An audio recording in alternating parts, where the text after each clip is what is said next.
So marami pang hanggang ngayon hindi nakikita na kahit ang Estados Unidos hindi nire-recognize yung ating kine-claim dyan sa South China Sea. Mabuti pa ang China, nakikipag-usap sa atin at nakikipag-areglo. O sige, mag-joint venture na lang tayo dyan sa Reed Bank. Isa sa mga claims po natin yan. Meron kayo 60%, kami 40%. Adi ayos. Ayaw po yun ni Carpio. Gusto ni Carpio magmatigas lamang sa China. Kasi sa likod po, na hindi niya pinapaniwanag, yun ang utos ng Amerikano sa kanya. Pangalawa, yung asawa niya ay Vietnamese, kaya may access din ng Vietnamese diyan sa paglalabi diyan kay Carpio. So, ano pang mga sinabi ni Carpio noon, na doon sa tulad ng Nicaragua versus US case International Court of Justice, yun talaga UN agency, na nag-award ng panalo sa Nicaragua. Ang China, tulad doon sa kaso ng Nicaragua versus the US, mapipilitan ng powerful country tulad ng US na bumigay at mag-comply. Hindi po nag-comply ang US. Nagsinungaling po si Carpio sa paniwala at hindi naman siya nagkakamali na hindi naman malalaman ng mga tao ang totoong naging issue at kinalabasan doon sa Nicaragua versus the USA.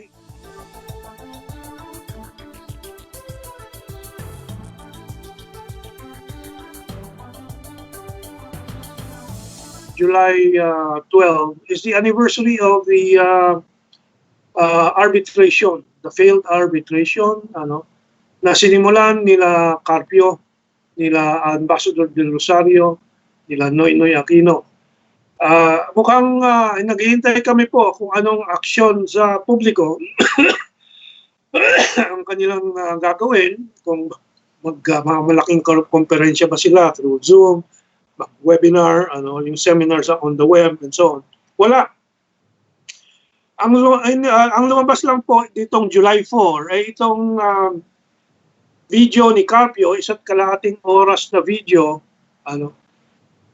ni Justice Carpio. Nasa screen po ninyo, makikita ninyo, na nagpapaliwanag daw doon sa kung paano depensahan ng Philippine sovereign rights in the West Philippine Sea. Marami siyang sinabi dyan, pero siyempre hindi niya binalikan yung mga promeso niya at ni Del Rosario at ni Noynoy nung sila ay nag-file ng arbitration case na yan. Tulad ng mga pangako nitong Carpio na to sa publiko at siyempre nilathala ng Philippine Star, Philippine Inquirer, Philippine Star din, Philippine Daily Inquirer, Rappler, DCMM, PTV, itong kahit PTV po kasi under ni Noynoy pa noon yun, itong mga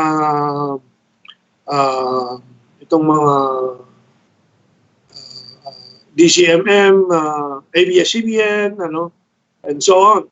Anong mga pinaasa nila sa taong bayan? Number one, walang magagawa ang China at kundi sumunod, mag-comply, that's the word they use, sa desisyon ng arbitration. Siguradong panalo 100%. Siyempre, alam nila, kontrolado nila yung panel ng arbitration at hindi naman sumali ang China kasi nga in-object ng China dahil ang napili nila doon sa mga provision, doon sa UNCLOS mismo ay yung negotiations, hindi arbitration. Sa arbitration, kailangan dalawang panig. Alam naman nila Carpio, pero pinilit pa nila. Pero niloko nilang taong bayan at mundo, na hindi naman nila maloko ang mundo, na pwedeng isang solo lang na participant at magkakaroon ng arbitration. Kalokohan po yun. So, now, ano pang mga pangako nila? Mapapahiya ang China, kaya magko-comply ang China. Magiging paraya. Yung parang iitsapwera ng mundo ang China sa lahat ng mga bagay kung hindi sila sumunod doon sa arbitration.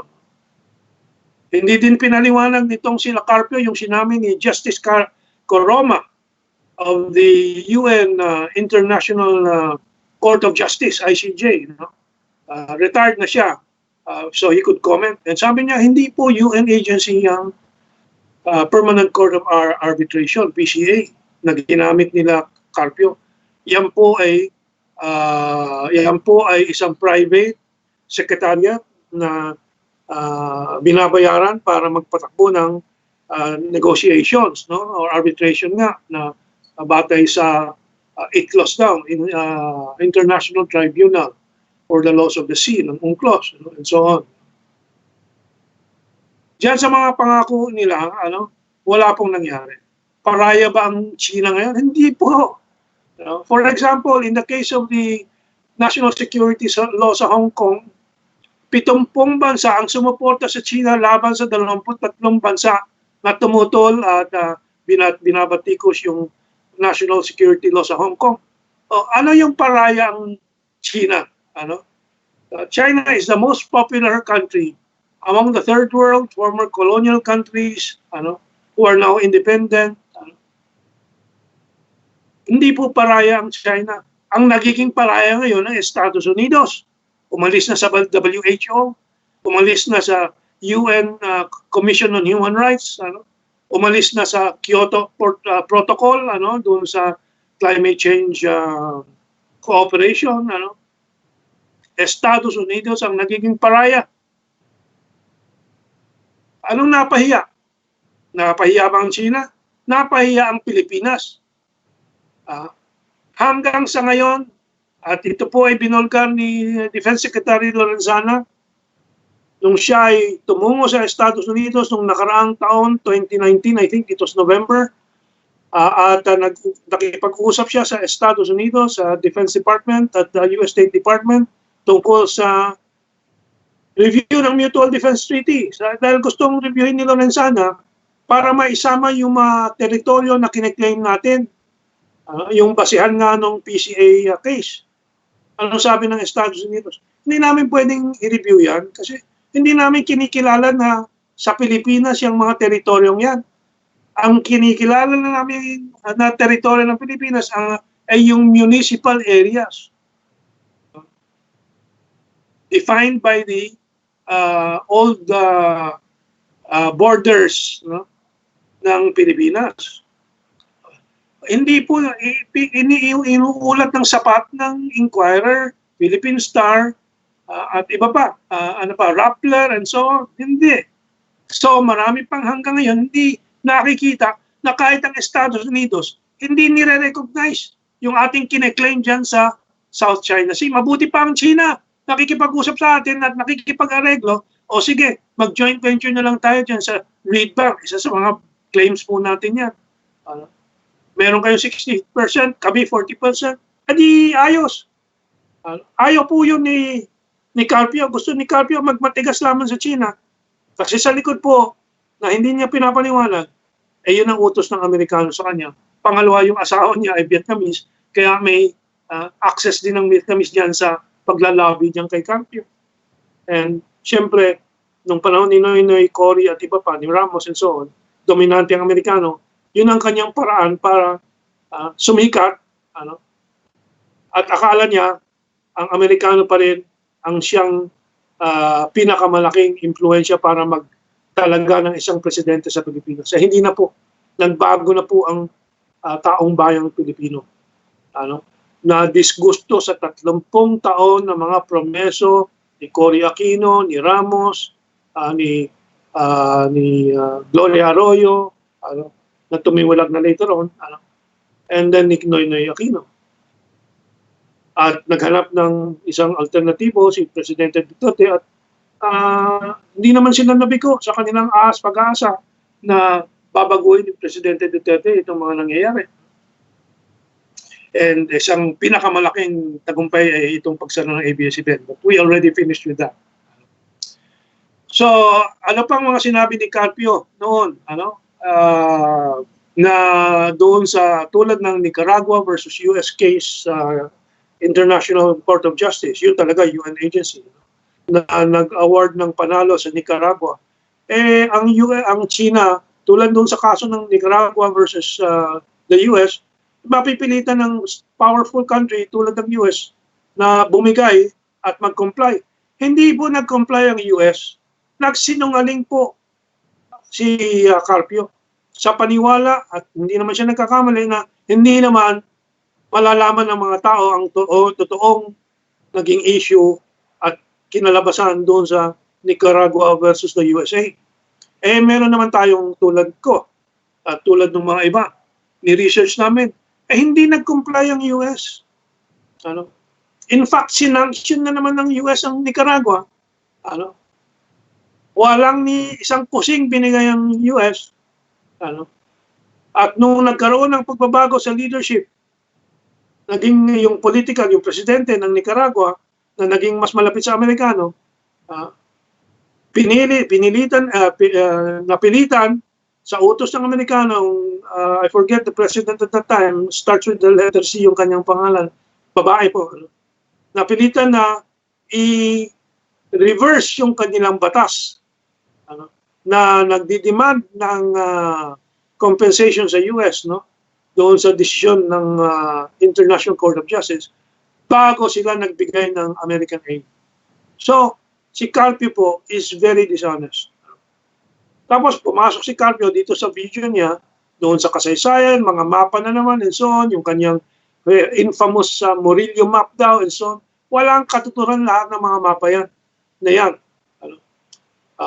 Kayang-kaya ng China lunurin kung sino man nagque-question ng mga mapa ng China. Kasi sa haba ng kasaysayan ng China, napakarami po yan. Sasabihin ni Carpio, walang mapang maipresent ng China. Kasi nga, hindi niya, alam naman niya, walang mag-iimbestigan yan eh. Ano? Except that when we study it, and maybe if you ask me to, I will show you what the Chinese would present. But as most international law experts on territorial claims will say, ang mga mapa po, walang katuturan sa territorial claims. Ang importante, occupation, continuous administration, physical occupation, continuous administration, possession, ika nga. Possession is 90% of ownership. Kaya po, tama yung ginawa ni Marcos, wala nga tayong claim. Early on, 1970s lang tayo nagsimula ng formal claims and formal laws to declare certain claims to be our territory. Nag-okupa siya ng isla. Ang nagwalang hiya lang ng mga isla na naokupa natin, ang Vietnam, hindi China. Walang ginalaw po ang China, pero ang Vietnam po, in 1975, sinunggab yung okupado na ng Pilipinas na pugadayanan. Hindi alam ng karamihan ng Pilipino yan. Kaya kawawa po maraming Pilipino, kapwa Pilipino natin, na loloko po ng ABS-CBN at lahat ng mga ito. Ano? That they love the Americans more than the Americans love themselves. Marami sa Pilipino, 75%. Ano? Samantalang sa Estados Unidos po, you cannot get more than 55% of Americans to love America itself. Ano? But anyway, that's another subject matter. But isa sa mga claims po nitong si Carpio dito sa kanyang video, ano, tungkol na naman doon sa mga mapa at yung si Zheng He. Kasi yung kasaysayan sa China, si Zheng He umabot sa maraming mga lugar sa Asia at sa Pilipinas. Yan lang din isang basis din sa historical claim and narrative ng China. Ano?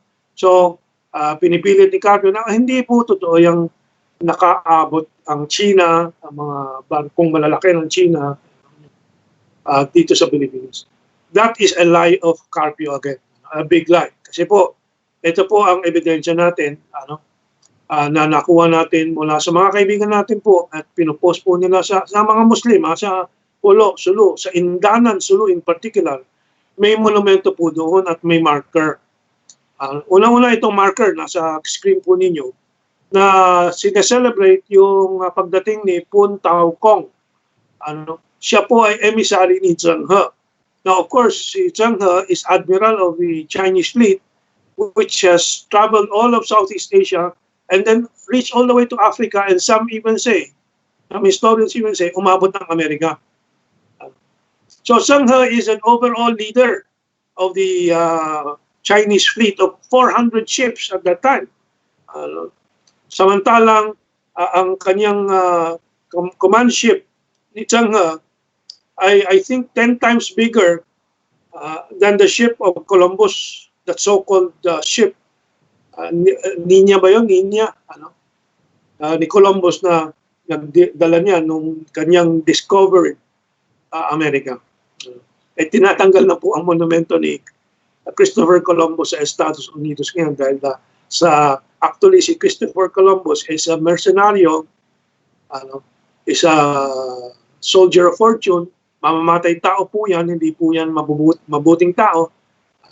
And si Christopher Columbus ang nagsimula ng wholesale genocide of the American Indians. So, mabuti doon sa Amerika, kanilang kinokorek na rin ang kanilang perspective o pananaw sa sariling kasaysayan nila. Dahil napakaraming mga blacks, Latinos, Asians there that do not share this white supremacist view. So ayan po, marker. At po doon sa likod, na-cover po nung caption ni Ka Diyos. Meron pong arko, Chinese arc. Baka you can show it, Ka Joshua. Yung po yung arko na iniwan mula noon pa ng pagdating ni Pun Tao Kong na emissary ni Zheng He at naglanding at nanirahan na siya, nag-asawa na itong si Pun Tao Kong dyan po sa Sulu, sa Holo, Sulu. So historical evidence is there. And I wanted to show you this para you get a real feel ng history po ng Pilipinas at yung China at yung trade and communication. Totoo po yan. And we are, anyway, the majority, 99.999% of original Filipinos here are descended from the Austronesians doon sa southern China and Indochina na tumungo sa Taiwan. This is the Taiwan theory. And there are archaeological sites po sa Fujian province, sa isang island ng Fujian province, na tumalon mula doon to Taiwan ang mga populasyon at mula Taiwan kumalat po sa Southeast Asia hanggang sa may Africa, sa Madagascar. Now, our school books, history books don't explain this, but it should be explained. So that's our second item, and to clarify this new, itong bagong kwento na naman nitong si Carpio, na kanyang gina-justify yung kanyang mga ginawa. Pero ngayon po, mapapansin po ninyo sa title ng kanyang video presentation, Defending Sovereign Rights, hindi na po Philippine Territory. Kasi tameme na po siya. Kasi kahit na ang PCA, Permanent Court of Arbitration, hindi sinabi na territorial ng Pilipinas. Anyway, marami pa po tayong mapapaliwanag na yan, diyan sa issue na yan, but we'll leave it at that. These are the important points I wanted to explain about Carpio's video, which very few are watching anyway. But I bring it to you to show you how silly this character is. Pero wala na nga yung props niya. Ano mga props niya? Inquirer, Rappler, Philippine Star, ABS-CBN, at itong mato, nawala na, kaya yung real smallness of Justice Carpio ay nakikita po natin.